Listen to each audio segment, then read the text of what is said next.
said. And I went, oh my God. So I just turned over and ignored her, you know. And I had a real trouble sleeping and had these bad dreams. And I woke up the next morning, I went in and threw up. And then I went in and I asked her, you know, what are you into? What's wrong with you? What happened? And, you know, all this evil stuff, I could feel it, you know, in the air. It felt like slime dripping out of the air. And she goes, I'm a Wiccan. And I go, Wiccan? I didn't know what a Wiccan was. She told me that they worship Lucifer or Satan. And I said, oh. I said, well, I don't care, you know. I don't want to have anything else to do with you, you know. And she goes, well, please, I need a ride to L.A. Come on now, you know you like having sex with me. And I said, you know, I changed my mind when I checked her out again. So I drove her down to L.A., stayed down there in a room where she stayed with that other guy that came in with her. He was a Satan worshiper too. And they had set me up. Satan had set me up through them, you know, to get me so that he could take me over too. And we had sex, and then I looked over at the dresser, and there was a half man, half beast with 2 horns and a flute. And his name was Pan. He's the god Pan.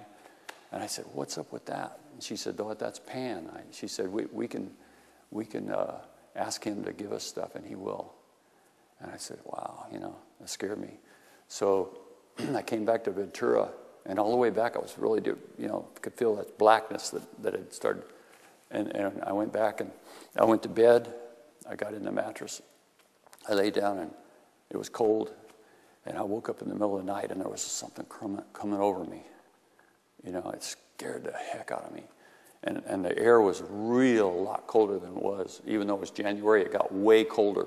And it was like slime dripping out of the air onto me. I could feel it running down, and it felt like millions of little fingers running up and down me.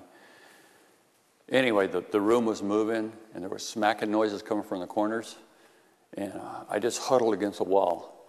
And I could feel this presence right in the room, right in front of me. And I reached up. I didn't want to turn on the light because I was afraid there was somebody there. I turned on the light. There was nobody there. But, you know, I could feel it there, you know, like it was a person, you know. So I just stayed against the wall all night long. And then when daylight came, as the light from the sun started coming into the room, as it came up, they left. You know, the crawling left. All the symptoms left the room. And it got still. And I was relieved, but I was still scared, you know, because I knew I was going, what am I going to do? Who could I talk to about this? I know my mom wouldn't understand. You know, and I'd been seeing this psychologist when we were going through divorce, my wife and I. And I said, that guy, he won't understand this. So I thought, I'll go over to this church called the People's Church, because let me backtrack a little bit. 6 months before that, I don't remember any Christians talking to me all those years. But 6 months before that, I was in this music store. In fact, it was the music store owned by the guy who I was renting the room from, Charlie Heck. I was in there playing guitar in front, and this girl comes in, real pretty girl. And I said, what's this? I started doing some picking. And she goes, wow. She says, how'd you learn how to play like that? I said, I just practice all the time. So I was trying to put the make on her.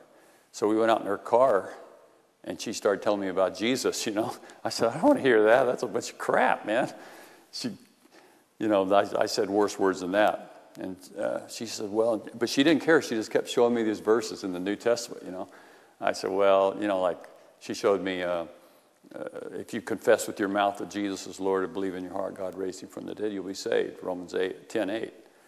I said, I don't believe that. And all of a sudden, it scared me, you know, what she was saying. And I jumped out of the car. And she goes, wait. And I said, what? She handed me the New Testament and gave it to me. And so I took it home with me. And I put it in this drawer I had, a little dresser drawer. And then 3 months after that, I was trying to pick up this other girl in a laundromat. And she was a Christian too. She started showing me stuff in the New Testament.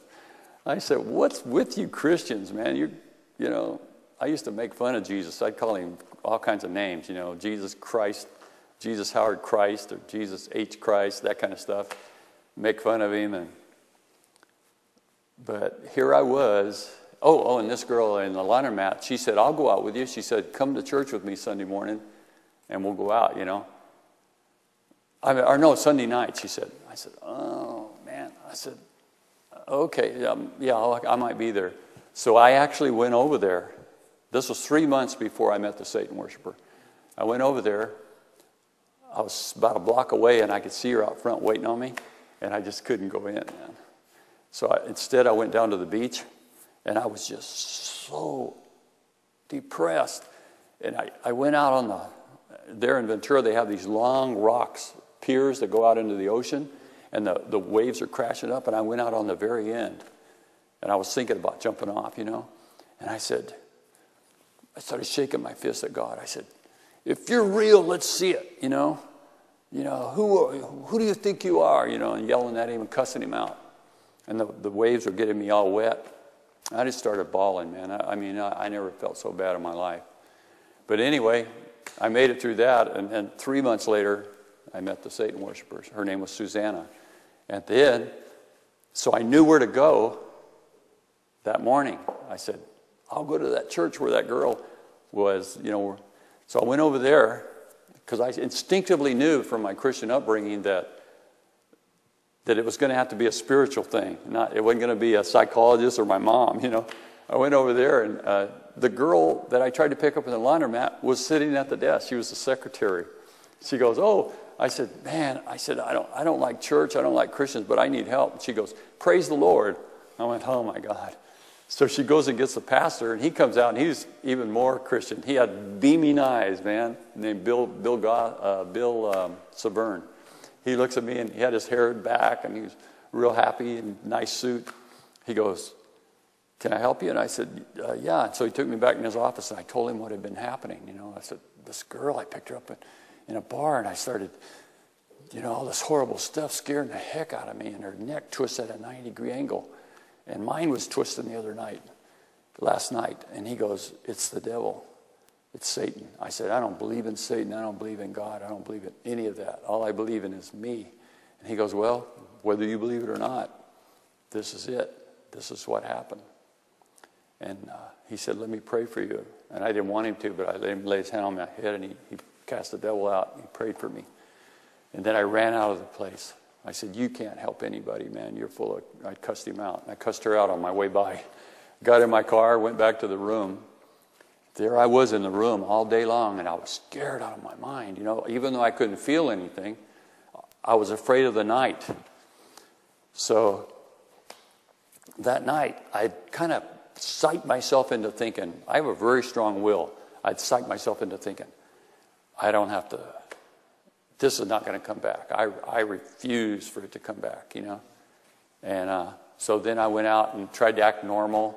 I went to a movie. I didn't go to a bar. I went to a movie. Came back, and I had just gotten myself more so to where I was thinking, I'll be able to sleep and it won't come back. There's a knock on the door. It's about midnight. I open the door, and it's Susanna, the Satan worshiper from L.A. She had a vase with one flower in it. She hands it to me. I go, what are you doing here? She says, if you'll just give your life to Lucifer, he'll help you. I said, get out of here. And I slammed the door in her face, you know. And the last time I saw her, I got down, peeking through the blinds. I could see her walking down the middle of the street at midnight, just wandering down the middle of the street, underneath the street lights. So I got in bed. I was laying there, and I went to sleep, and I woke up, and it was worse, way worse. I mean, they were actually attacking me. I could feel it. And all the same symptoms were the same. Then a change happened. I was laying on my back, and I started I started stiffening, and I could feel this thumping at the bottom of the mattress. It was like thump, like a heartbeat. Hump, hump, hump. And as it did it, it started coming up through my feet. Came up through my legs. Hump, hump, hump, hump, hump. Slowly, you know. And I started levitating up on the back of my head on my heels. I didn't have any control. And it got up here like this. And it was going, oh, oh, oh. And I yelled, God help me. That didn't do any good because I wasn't willing to change. I just wanted God to get me out of the situation.